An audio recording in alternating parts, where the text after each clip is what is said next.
Hi everyone, good evening. How is everyone doing? Okay, I think we're live and today's topic is the prohibited fruit and the stories from Genesis to lots of other stories we've been told and how they relate to our well-being, how they relate to the way that we relate to each other, and how these stories are shaping our lives. So I'm gonna ask you guys, if you're watching this, to share the video if you think this will be interesting to others. Even though these are old stories and myths a lot of the times, it's extremely important for us to understand what are the stories that have shaped who we are, because these stories, they have shaped our subconscious mind, and believe it or not, they're independent of whether you're what your religion is or if you're completely atheist. These stories somehow creep up and find ways in the way that we perceive the reality, in the way that we relate to one another, and in the way that we live our lives. So let's get started.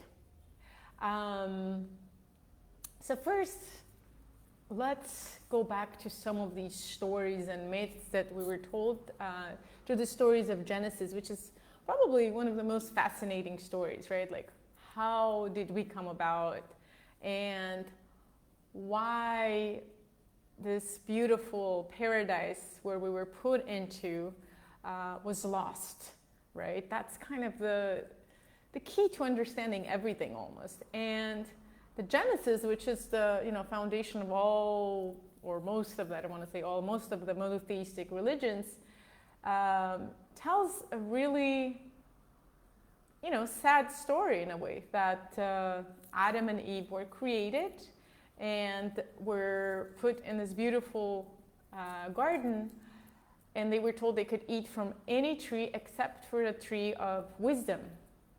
And then the serpent appears, seduces first Eve, and then she tries the apple, and then she offers it to Adam, and then they're expelled from the garden. But it's much more complex than that, and that's what we're going to look at. So first of all, if we go back, it wasn't about Adam and Eve to begin with. Before Adam and Eve, and you can verify this information if you don't believe me, God created Lilith, who was the original woman. And she was created from fire. She was created before Adam, and she was placed into the Garden of Eden together with Adam. She was created from fire, he was created from earth, and they were equals.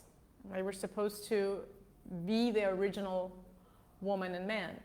But what happened is that because she was made from fire, she was too wild and not very obedient. And the story says, very directly, it says that one of the things that she didn't want to do, and she disobeyed Adam, is she didn't want to be under him. She wanted to be on top. This is literally what the story says, and Adam didn't like that very much, and so he asked God to do something about it. And Lilith was given a warning that either she was going to obey or she was going to be expelled from the Garden of Eden. And after much pondering, Lilith ends up deciding to leave. And that in itself is such a heavy story to unpack. First of all, why is it that she was created in this way? So it is her identity, is her way of being, that in a way she's asked to suppress something that with which she was created. She's asked to suppress that fire and obey, even though she was created equal to Adam. So right there and then she feels wronged, and she feels why is it that I have to do this if I was created in this way? And then when she is expelled from the Garden of Eden, she makes this difficult choice. She decides to be herself, be true to who she is, and by doing that, she loses her house, she loses her father, she loses her family, and she gets this really nasty name afterwards. Lilith becomes the demon, the dark archetype of women that eats children and brings these nightmares to men. So she's really feared. So one of the things that we need to understand right there is that Lilith really, it's time to heal the wound of Lilith, right? So because she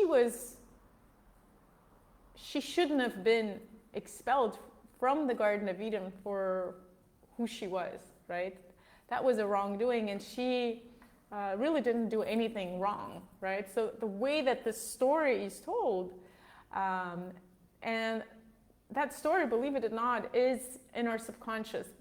Based on that story, all of these different women archetypes come about, of women who, when they are being who they are, when they are the wild feminine selves, when they are connected to this wild and wieldy sexual energy, when they are that, then they're to be feared. In myths around the world, they've been compared to dragons, to the volcanic eruptions, and up until today, we know that women's sexuality is very feared. If we look at some of the Muslim countries, we see that women have to be covered, because if they're not, then they are presenting a hazard.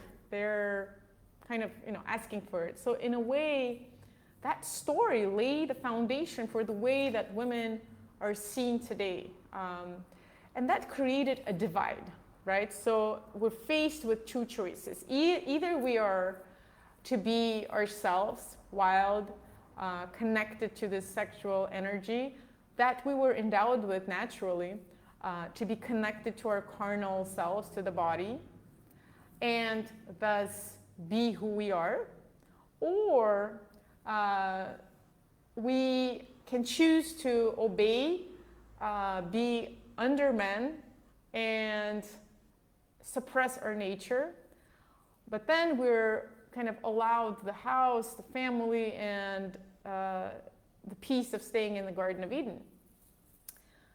That dichotomy is really unjustified, because as we see, even when Lilith is expelled from the Garden of Eden, then Eve comes along, and in a way she does the same thing, described in a different way, but she is seduced by the serpent. And by the way, the serpent is very much related to the sexual energy, the kundalini, rising of the sexual energy.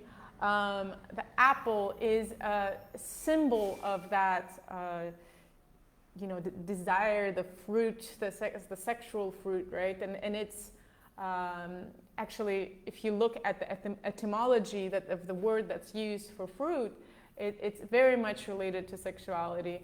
And then it's like the eating of the fruit. It's also related to the act of intercourse that was carried out, and that was the wrongdoing, the sin, the original sin that was carried out in the Garden of Eden, for which Adam and Eve were expelled. So even if Lilith had obeyed, this was coming. So what is the symbology of that actually? After doing a lot of research, we can see that in reality, staying in the Garden of Eden forever was impossible. Staying in the Garden of Eden was equivalent to staying in the realm of the spiritual world.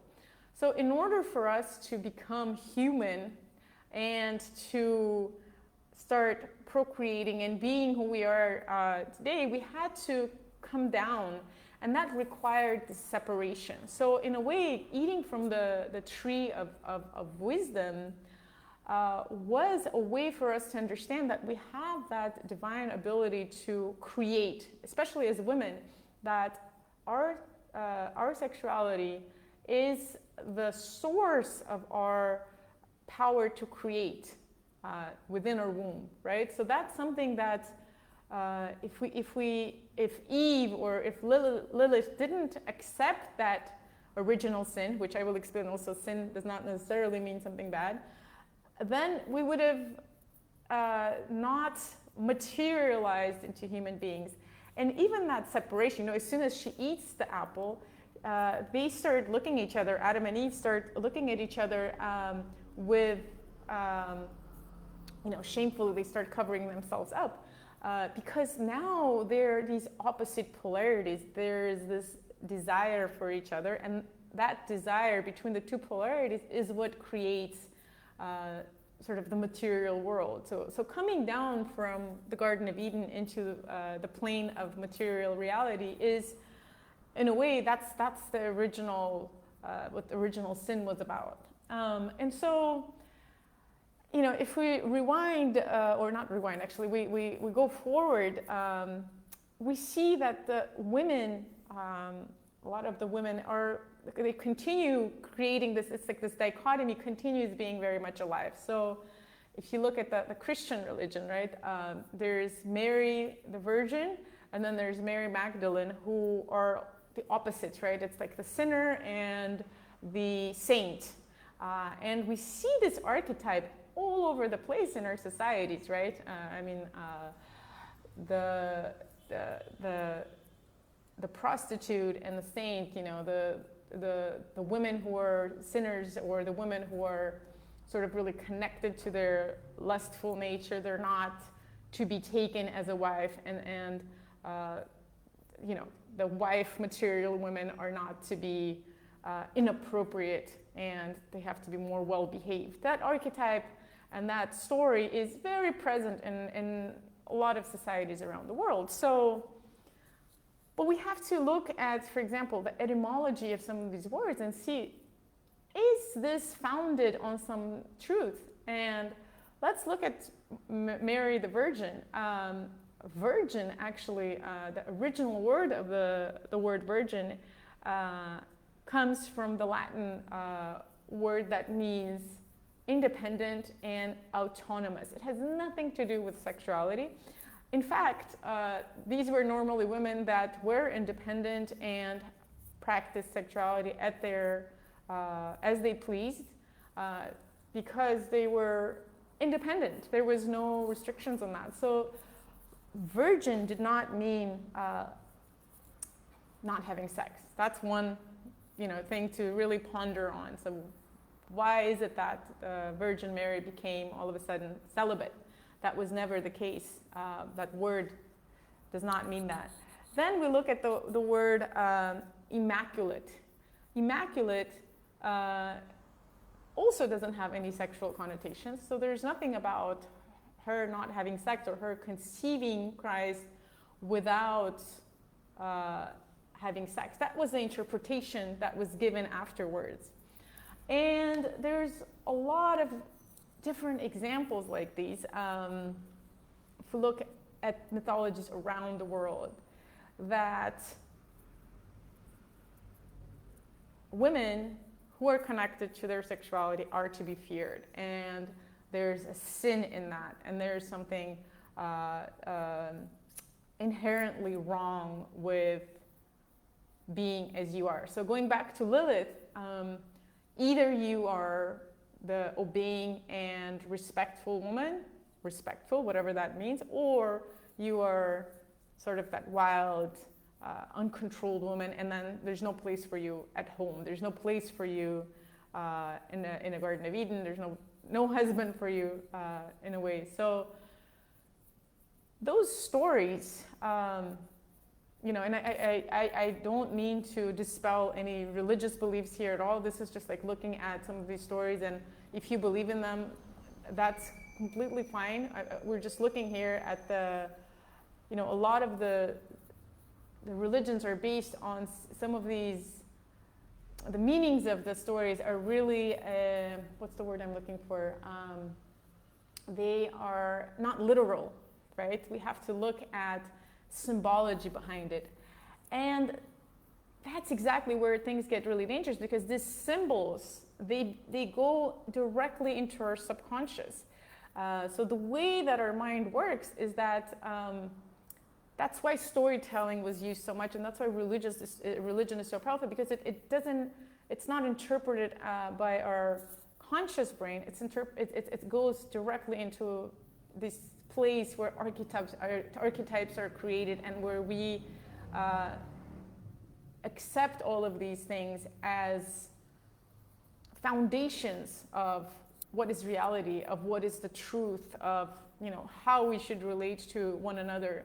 And so the foundation is laid for this divide within women and men too, right? But mostly for women, because in all of these stories, women are the sinners, and all of a sudden we have these two types of women, and you have to make that choice. There's no way to integrate those things. So as we see from a lot of these stories, they're based on a lot of times wrong, misinterpretation of some of these words, and it really is incredibly important for us to review and analyze and see what these stories really mean. And when we look at that, it becomes clear that it's time to not get rid of them, but retell these stories and understand that it's time to bring Lilith back and see her beautiful power as the original woman that brings this fire and is fully connected to her sexuality and this creative power. Bring back the witch and the sorcerers, right? The ones that were burned on fire because they were connected to their powers. And a lot of times the power is always, connected to the sexuality. So it's all one and the same. And why is that important? Because when we are divided, we are acting from a place of separation. We're acting from a place of we're not whole. And I see this a lot with people I work with. Despite you might be an atheist, you might be very forward-looking, but deep inside we still have that judgment against ourselves. There's still that divide in our society, and that really creates a difficulty in being aligned to who we are. So if we think that there's something wrong with that innate energy, that wild feminine energy that's inside of us, then we can't use it, right? We don't have access to it. If we think there's something wrong with it, we cut off ourselves from it. And what if that energy was actually the source of everything, of all of our powers, of all of the magic that we can create, of all of the creative powers that we had? And in fact it is, because if you look at for example, the tantric tradition, it tells the story of how to reach the divinity through the connection to the material, to the bodily, to the sexual, because you have to accept everything that you have as divine, right? You accept whatever is around us, material, all of your unclean thoughts, all of your earthly desires, you accept that. And then you have a chance to transcend that once you accept it. But if you're constantly rejecting who you are at the material level, at the body level, right, at the sexual level, then you're divided. There's no chance for you to transcend. It doesn't make sense to try to separate who you are. We are living in this life. Our body is the divine vehicle that we have. And it was created in a way that it was created. So if we say that there's something wrong with it, then we're saying like God created something wrong. So just going back to the stories that were told to us, we have to understand it just doesn't make sense for us to be separating some parts of ourselves, right? And it also has to do with, so it has to do with everything, right? It has to do from, our health and well-being, and the way that if we bring all of that together, all of our energies and all of the, the body, mind, spiritual parts of ourselves become aligned, because there's nothing to deny anymore. There's nothing to repress. There's nothing to fight against, right? Because if we're constantly fighting that something that's inside of us and saying like, I need to suppress my sexuality because it's wild and uncontrollable. I need to suppress my bodily desires because they're, going to make me whatever, fat. And I need to suppress my mind because it's bringing me like dirty thoughts, whatever it is.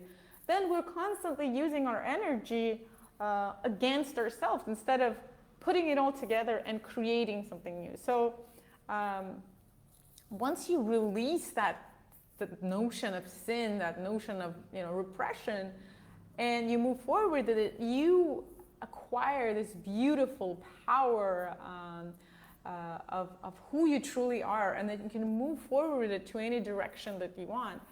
And once you do that, then in the tantric tradition, you really allow that serpent to rise, and you can really transcend the material world through this perception that everything is divine, right? So you actually transcend the material by fully accepting it.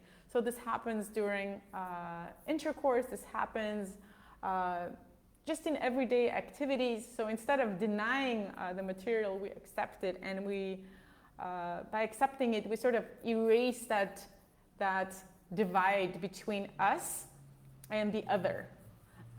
And that's one of the things that I think is actually the key of the Genesis stories, going back to them, is that when we came down from the Garden of Eden, we became separate. We became a woman and a man. We became, there was like the good and the bad that we ate from the tree, and we realized, oh my God, there's a good and bad, and there's black and white. But when we accept and welcome back Lilith, when we accept and welcome back all of our parts, all of a sudden we become whole again, and we actually reconnect to that divinity.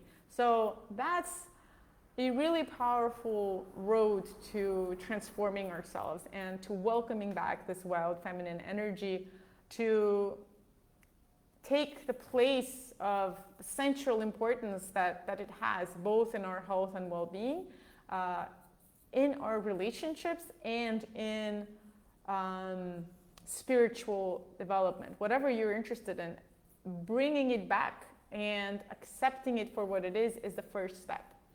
In the beginning, speaking now, looking at the practical aspects of it, in the beginning, it might feel overwhelming and wild, and like you might not know what to do with it.